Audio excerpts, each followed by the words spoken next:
अध्याय 20 श्री गणेशाय नमः. जय जयाची करुणा करा, जय जयाची येतीवरा, भक्तजन संतापहरा, सर्वेश्वरा गुरुराया.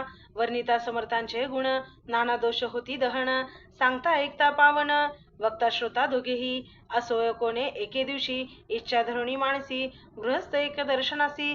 समर्थांच्या पातला, करुणिया श्रींची स्तुती, माता ठेविला चरणावरती. तेव्हा समर्थ त्या ते वत्ती, हास्यवदने करुणी.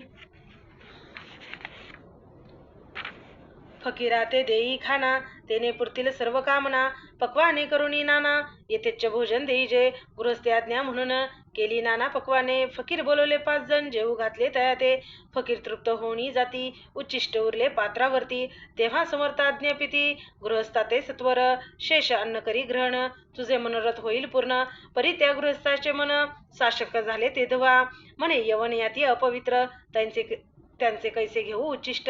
यातीमध्ये पावेन कष्ट, कळता स्वजना गोष्ट हे. आला म्हणी असा विचार, तो कळला समर्था सत्वर. म्हणती हा भाविक नर, कल्पनाची ती याची.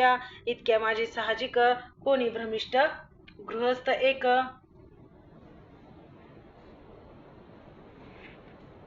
येऊनी स्वामी सन्मुख, स्वस्थ उभा राहिला. दारिद्र्यग्रस्त झाला म्हणून, भ्रमिष्ट फिरे रात्रंदिन. द्रव्य मिळावया साधन, त्या जवळी नसे परी. त्याची देखून समर्थ, म्हणती हे उच्चिष्ट घेत वरीत. तो निशंक मनात पात्रावरती बैसला. त्याची बोलले समर्थ, तू मुंबापुरी जाई त्वरित. सफल होतील मनोरथ, द्रव्य प्राप्ती होईल.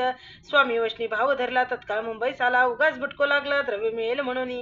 प्रभात समयी एके दिवशी, गृहस्थ निघाला फिरावयासी. येऊन एका घरापाशी स्वस्थ उभा राहिला. तो घरातून एक वृद्ध बाई, दार उघडून घाई घाई बाहेर येऊन या पायी. गृहस्थ पडला दृष्टीसी, तिने बोलवले त्याला. आसनावरी बैसवला, 10,000च्या तिथल्या नोटा आणून सत्वर. गृहस्थ मनी आनंदला, बाई ते आशीर्वाद दिला. द्रव्य लाभ होता आला, शुद्धीवरी सत्वर. समर्थांचे वचन सत्य, गृहस्थ आली प्रचिती.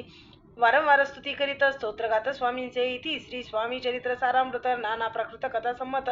सदा ऐकत भाविक भक्त. 20वा अध्याय गोढा. श्रीरस्तु शुभम भवतु.